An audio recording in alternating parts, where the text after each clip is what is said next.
Whispers in the Fog. Chapter 1. Shadows in the Fog. The fog clung to the cobblestones like a shroud, thick and oppressive, swallowing the gas lamps that lined the streets of Spitalfields. London was a city caught between two worlds, one of opulence and grandeur, and another of squalor and survival. Mary Hartwell moved through the fog like a shadow herself, her cloak drawn tightly against the night chill. She had just left the London Gazette, her mind still spinning with the report she'd been working on, another article about the factory accidents that claimed lives every week. The cold air bit at her cheeks as she tightened her scarf, pulling her hood over her head. The night felt alive, like it was watching her, its breath hot on her neck. London had always felt suffocating at night, especially in Spitalfields, where the poor scurried like rats, trying to survive another day. The mist curled around her ankles, ghost-like, as if drawing her towards something unknown. The clattering of distant horse hooves and the creak of carriage wheels echoed faintly through the alleyways. It had been a long day at the Gazette, where she had worked late into the night, her fingers blackened from ink, her eyes burning from exhaustion. Yet she felt restless. The nagging sense of something wrong tugged at her thoughts, a sense she had learned to trust as a journalist. Something was stirring, and her instincts told her it was only a matter of time before the truth revealed itself. The Black Lion loomed ahead, its weathered sign swaying in the chilly night breeze. The pub had seen better days. Its windows were grime-covered, and the door hung slightly askew. But inside, it was warm and bustling. It was always filled with dock workers and labourers who drank away the filth of their workdays. Inside, the air was thick with the smell of sweat, smoke, and ale. Conversations buzzed in low murmurs, while the crackle of the fire in the corner added a comforting backdrop of warmth to the otherwise dreary surroundings. Mary found a seat at the edge of the bar, blending into the shadows, her eyes scanning the room for familiar faces. It didn't take long for her ears to catch something out of place. Two men, grimy and ragged, sat hunched over their drinks, their voices low but urgent. The older one, with a beard as grey as the London fog, spoke in a gruff whisper. 3 this week, same district, looks like the devil himself took 'em. The younger man, pale and nervous, glanced around before replying, I tell you, it ain't no accident, and it ain't no coincidence neither. Mary's pulse quickened. She slid closer, pretending to adjust her cloak, but her ears were sharp. Mysterious deaths, always in the poorest districts. The pattern was familiar, too familiar, but still it sent a chill down her spine. Opium, one of them whispered. New stuff. Deadly. Her heart thudded in her chest. Opium had long been a scourge in the underworld of London, but this sounded different. It was as if a new poison had entered the city's bloodstream, deadlier, more calculated.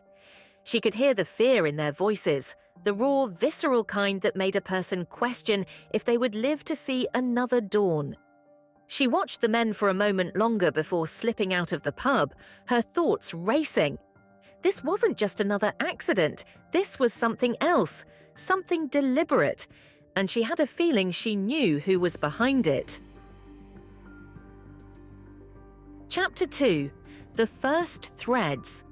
The next morning, the fog had lifted slightly, but the ever-present dampness clung to the streets. Mary wrapped her cloak around her more tightly as she made her way toward the docks. The sound of the river was a constant companion, its sluggish flow an echo of the life it supported. The men who toiled along its banks, unloading crates and barrels from ships that had crossed the seas.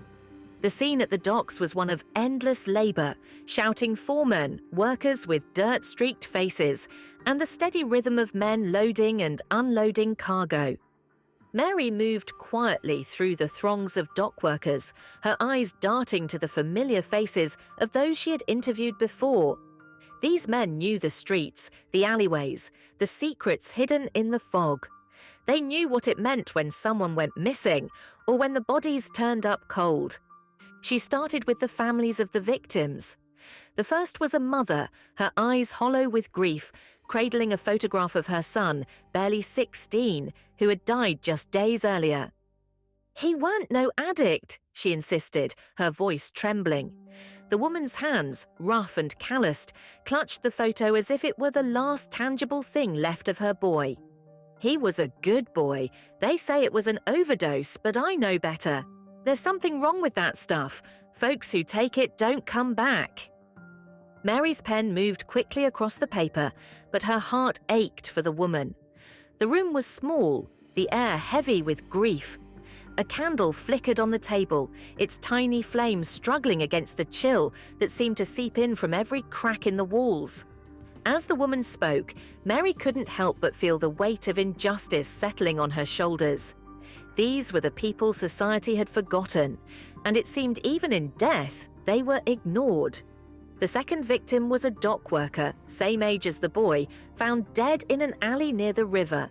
His brother, a man no older than 25, stood in the doorway of their home, his eyes bloodshot from sleepless nights.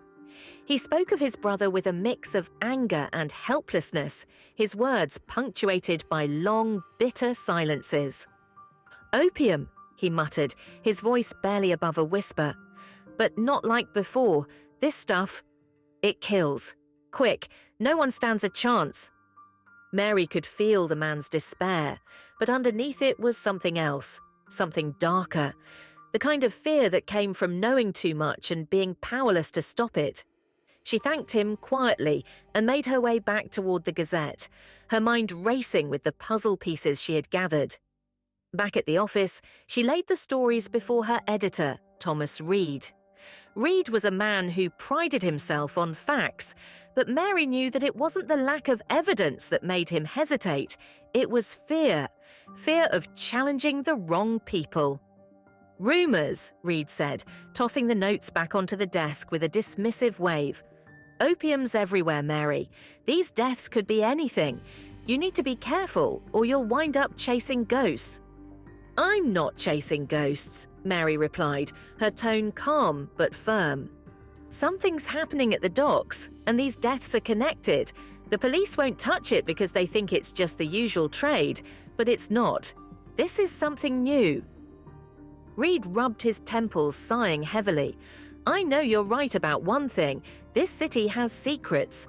But without hard evidence, all we have are stories from frightened dock workers and grieving mothers. You need proof." Chapter 3. A Man of Power. Victor Blackstone's name carried weight in London, and not just in whispers. A philanthropist, a businessman, a man of considerable influence. He was the kind of man who could move in and out of Parliament without anyone questioning his motives. To the public, he was a hero of the city, a benefactor of the poor, his name emblazoned on every charitable donation from Whitechapel to Westminster. But Mary knew better. She had heard enough whispers in the dark corners of the city to suspect that his charitable persona was little more than a mask. The first time she saw him was at a charity gala, one of the many events he funded to maintain his public image. The grand ballroom was bathed in golden light, chandeliers glittering overhead as guests in their finest attire mingled beneath the ornate ceilings. It was a world far removed from the cold, damp streets of Spitalfields, and yet the same poison flowed beneath both. Mary observed from the shadows, her eyes following Blackstone as he made his rounds. He was tall, his dark hair slicked back, his posture impeccable. He moved through the room with ease, every handshake, every word carefully calculated. His smile was the kind that reached his lips, but never his eyes. He was a man used to control, a man who believed he was untouchable. Her gut tightened as she watched him. This was the man behind the deaths, the shadow pulling the strings. And yet, here he was, praised and adored by the elite of London society. It was sickening. Chapter 4. Into the Abyss. Her break came in the form of an informant, Tom Cray, a dock worker who had seen more than he should have. Tom was jittery when Mary found him at the docks, casting nervous glances over his shoulder as though someone might be watching. "They've got the whole place locked down," he muttered, his voice trembling with fear. "Crates full of the stuff coming in at night. Men with guns guarding 'em. I saw it with my own eyes. It's Blackstone. He's in deep." "What are they bringing in?" Mary asked, her voice low but steady, though her heart pounded in her chest. If what Tom said was true, this could be the break she had been waiting for. "Opium, stronger than anything I've seen before, deadlier too.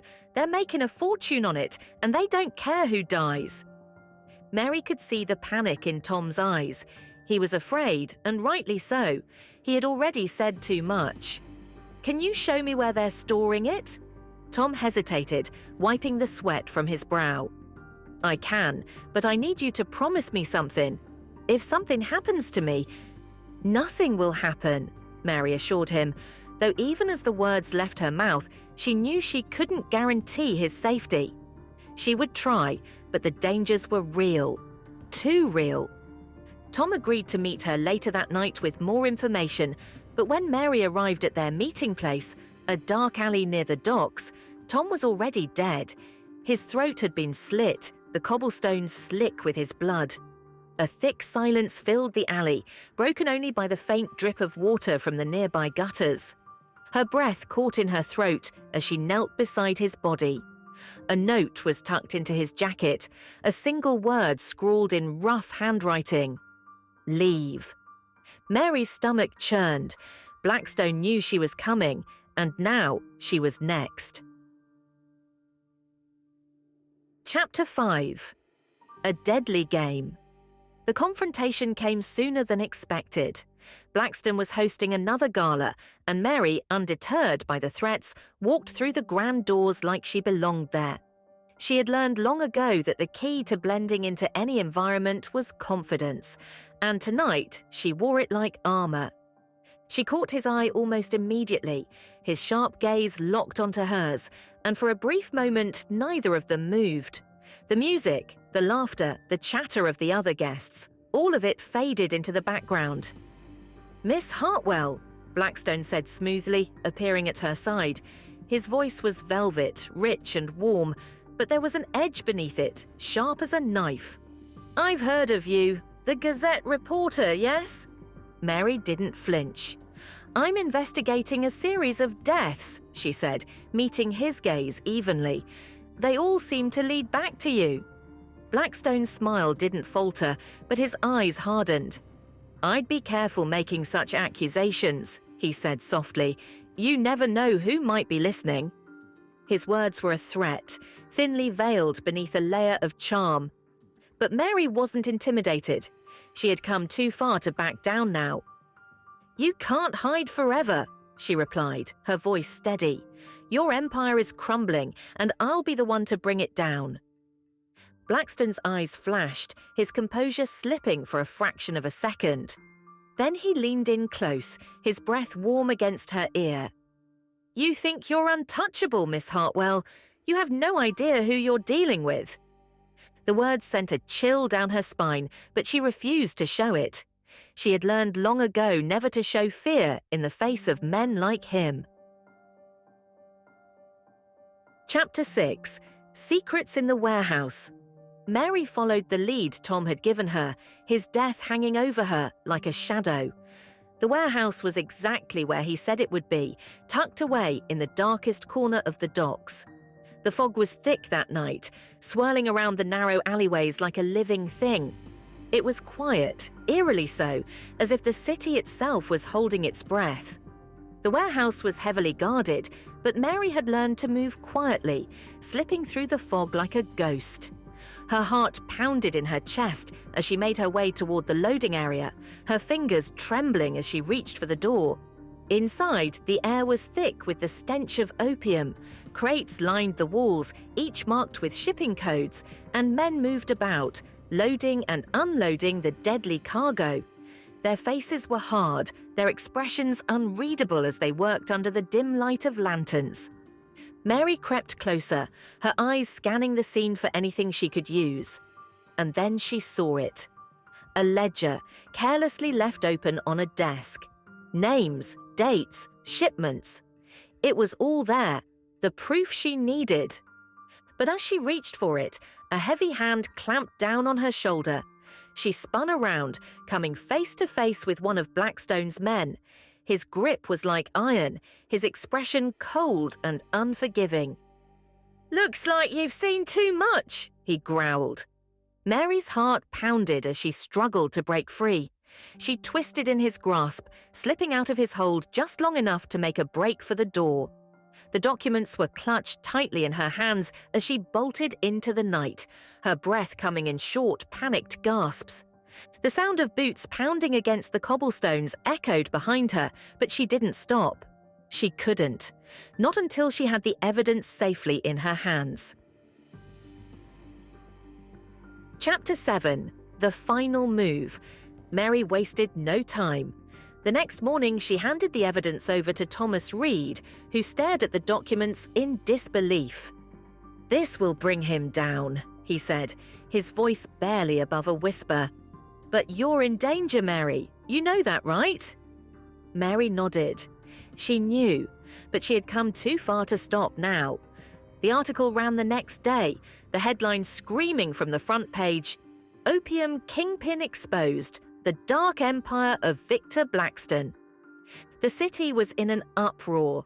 Blackstone's name was on everyone's lips, his empire of wealth and influence crumbling as the story spread like wildfire. But Mary knew that this was only the beginning.